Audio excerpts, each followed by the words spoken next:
Olá, paz de Cristo. Deus abençoe sua vida abundantemente, de uma forma muito rica, poderosa, transcendente, especial, carinhosa. Que a mão de Deus esteja sobre a sua vida, hoje e para sempre. Amém? Desejo que paz seja multiplicada na sua vida, na sua casa, no seu lar.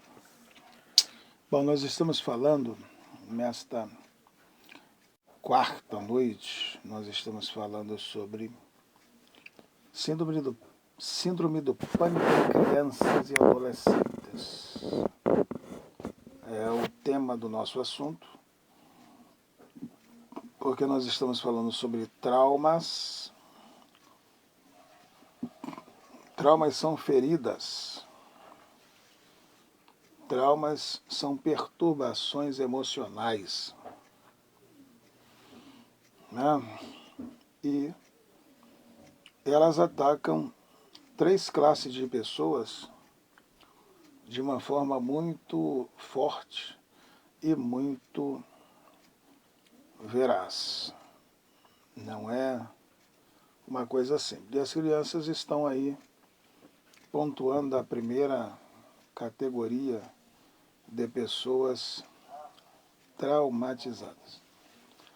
As pessoas estão traumatizadas e as crianças estão sofrendo muito as perturbações, viu? As perturbações emocionais. E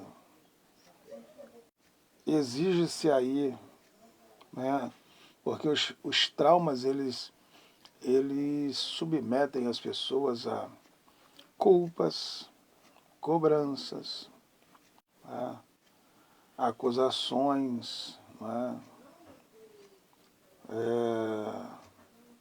Imagem negativa de si mesmo, né? Às vezes, de outro lado, perfeccionismo. Às vezes as pessoas começam a limpar a casa por muitas vezes e não vê do seu ponto de vista a casa limpa. Com isso limpa de novo, e limpa de novo, e limpa de novo. Ah, está louco? Não. Está perturbado emocionalmente. Não é? Perfeccionismo é isso aí. É o excesso, não é, na compreensão da pessoa, é um excesso, né, ultrapassa o limite, né, tenta alcançar a perfeição por demais e não alcança, porque ninguém consegue ser perfeito 100%. Né? Somente Jesus conseguiu isso. Né? Tem o problema também do super-eu. Né? Eu sou, eu posso, só eu sou. E isso é um problema. E, por fim, né, os traumas trazem e levam as pessoas à depressão.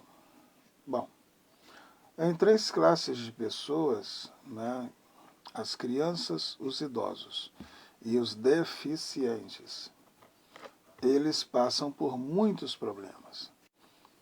As crianças passam por problemas que às vezes são problemas originários de um estupro, de um incesto, né? Ou mesmo de tentativas de aborto, agressão física, emocional, psicológica e, enfim, nós precisamos observar que as crianças sofrem há muitas crianças sofrendo por muitas razões.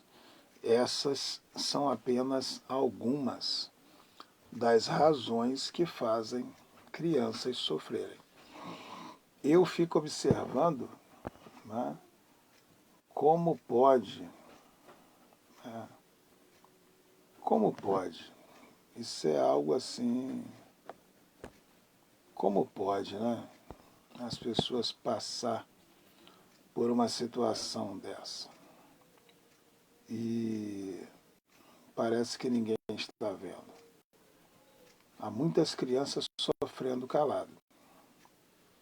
Há muitas crianças passando por problemas caladas.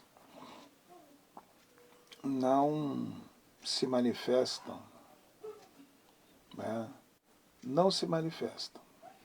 Não gritam por socorro. Não pedem ajuda. E isso é muito ruim.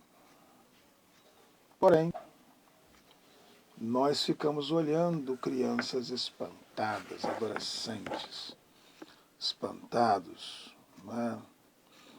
Isso acontece também com adultos, né?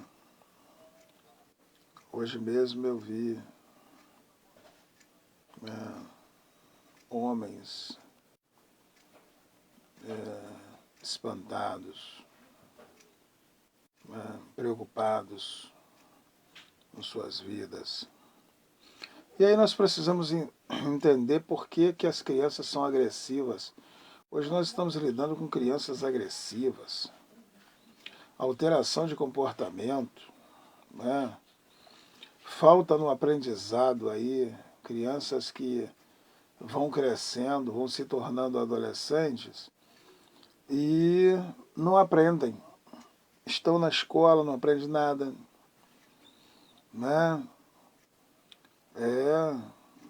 O problema no desenvolvimento infantil, né? Crianças desmaiando, distúrbios no sono, dor de cabeça, né? Encefalite na criança, epilepsia em crianças, em adolescentes. Não faz muito tempo que um menino, né, um menino na flor da idade, teve um ataque, um surto psicótico, porque estava usando drogas já há 3 dias. E não era uma droga assim tão violenta, né, como cocaína, como LSD, esse tipo de droga não, heroína. Ele estava usando êxtase. Ele usou êxtase 3 dias, ele estava alucinado. E ele desceu a rua e ninguém segurou, a família, ninguém fez nada. Ficaram olhando de camarote o menino naquela situação. O menino foi para a rua, neurótico, num total desequilíbrio mental, e ali ele arrumou uma briga, né, do nada com um rapaz, e caíram os dois no chão, né, se estapeando os dois, e de repente, sem que o rapaz estivesse agredindo ele começou a se bater, espumar pela boca, e essa coisa toda, e quando ele parou de espumar, ele estava morto. Simples. Ele teve um infarto fulminante e morreu. É isso que resulta a falta de uma criação sadia. Onde estavam os pais dessa criança, desse adolescente, deste menino chegando à juventude, que várias vezes pediu, né, na boca de fumo para entrar, para formar no tráfico? E porque o bandido tinha uma consciência, né, um pouco de consciência moral, não deixou. Mas Se tivesse deixado, seria responsável agora pela morte desse menino. Mas, como ele não deixou, ele não foi responsável por aquilo. E isso é algo assim muito espantoso. Mas o que é síndrome do pânico em adolescentes e crianças? Né? Algumas crianças e adolescentes com síndrome do pânico evitam lugares onde elas acham que podem ter ataques, ou têm um medo persistente de ficar ou ir para lugares onde não há ajuda disponível caso ocorra uma crise. Além de comprometer as atividades cotidianas da criança ou do adolescente, a síndrome prejudica seu desempenho acadêmico, suas relações interpessoais e vida social como um todo. À medida que a criança teme desesperadamente a chegada de um novo ataque, ela passa a evitar qualquer tipo de situação que supostamente poderia desencadear uma crise de pânico, tal como uma apresentação na escola, uma avaliação e etc. E aí eu fico observando aqui dentro dessa questão, né, já vamos falar dos sintomas, eu fico olhando dentro da situação porque toda pessoa que vive dentro de um perfil, né, de uma crise de ansiedade que leva a uma síndrome do pânico, que é o medo excessivo, né, o medo em excesso leva à crise do pânico. Essa crise, ela faz com que a pessoa tenha episódios. Quais são os sintomas de uma crise de pânico? Transpiração excessiva, medo muito intenso, palpitação e frequências cardíacas irregulares, vertigem e perda de consciência, tremor e agitação excessivos, falta de ar, dor no peito, sensação de confusão, náuseas, dores abdominais, perda involuntária de urinar, em alguns casos, viu? Então, você vê que é algo importante de se observar. Porque se olhar a síndrome do pânico e a fobia, você vai ver que as duas são parecidas. Então analise bem. Se você vê uma pessoa com esses sintomas, dor no peito, falta de ar, tremor, agitação, vertigem, perda de consciência, palpitação, frequência cardíaca irregular, um medo intenso, falando coisa com coisa, você já sabe que ela está tendo um ataque, um ataque de pânico. Tá? Às vezes a criança explica sem sintomas de maneira incorreta durante o ataque de pânico, associando-a como uma resposta a uma causa externa. Por exemplo, tudo começou quando eu vi aquele cachorro.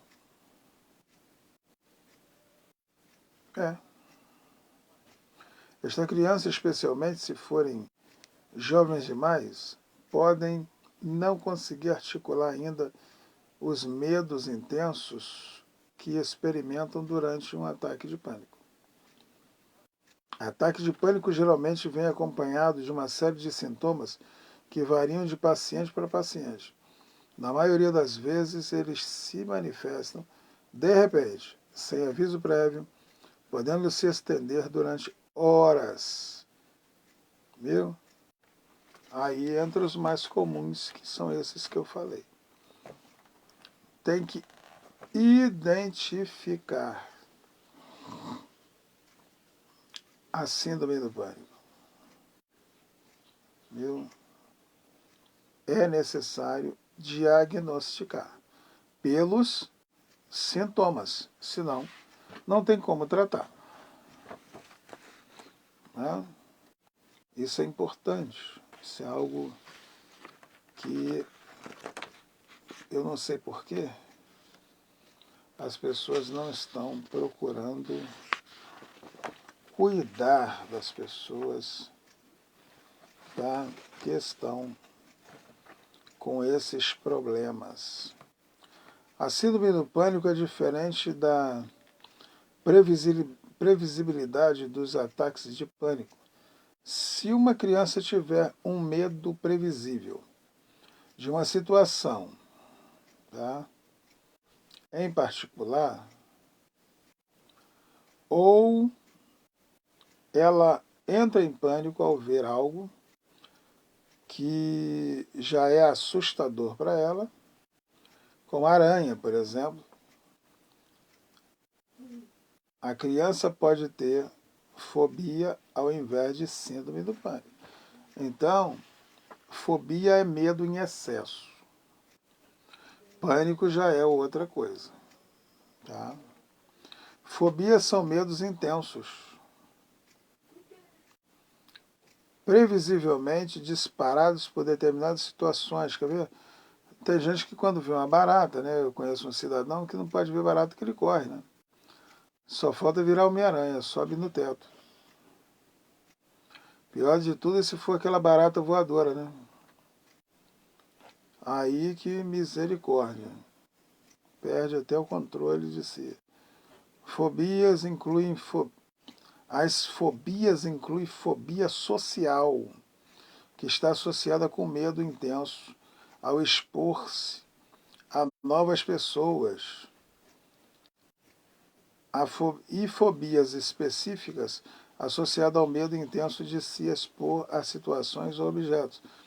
Existem pessoas que têm aí medo em excesso, fobia, né, quando se relaciona com pessoas, né?